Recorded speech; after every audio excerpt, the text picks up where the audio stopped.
আজ আমরা নিয়ে চলেছি আপনাকে এশিয়ার সবচেয়ে রহস্যময়, সবচেয়ে সুন্দর আর সবচেয়ে বিপজ্জনক এক জায়গায়। নাম তার সুন্দরবন। রাজার রয়্যাল বেঙ্গল টাইগারের বাসস্থান এবং হাজারো নদী আর খাড়ির সবুজে ঘেরা এক অনন্য জঙ্গল।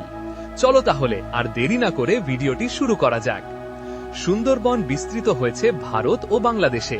মোট আয়তন প্রায় 10,000 বর্গ কিলোমিটার, যার প্রায় 40% ভারতের পশ্চিমবঙ্গে।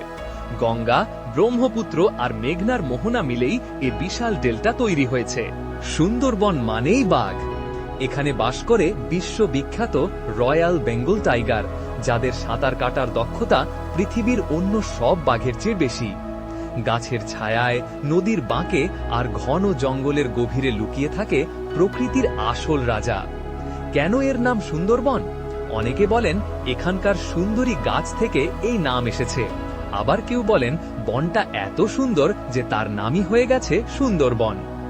এখানে শুধু বাঘ নয়, আছে চিতাবিড়াল, জলহস্তী, কুমির, হরিণ, নানা প্রজাতির পাখি আর পৃথিবীর অন্যতম বিরল ইরাবতী ডলফিন। এ যেন এক জীবন্ত জঙ্গল, জ্যান্ত পৃথিবী। সুন্দরবনের সৌন্দর্য শুধু গাছপালা নয়, তার আসল রূপ লুকিয়ে আছে অসংখ্য নদী, খাঁড়ি আর জোয়ার ভাটার খেলায়। জোয়ার এলে নদী ভরে যায়, ভাটা এলে খাঁড়ি দেখা যায়, যেন প্রকৃতি নিজেই তৈরি করছে এক আশ্চর্য সিম্ফনি। এখানকার মানুষ প্রতিদিন লড়াই করে বাঘ, ঘূর্ণিঝড়, নদী ভাঙন আর জোয়ারের সাথে। তবুও এই বনই তাদের জীবন, রোজগার আর ভালোবাসা।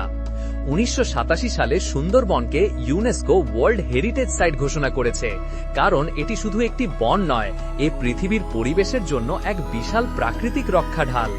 সুন্দরবন রহস্যে ভরা, অবাক করা সৌন্দর্য, রোমাঞ্চ আর প্রাকৃতিক শক্তির মিশ্রণ। আপনি যদি এখনো না দেখে থাকেন, তবে একবার সুন্দরবনের নৌবিহার অবশ্যই করা উচিত। এই ধরনের ভিডিও পেতে লাইক এবং সাবস্ক্রাইব করুন।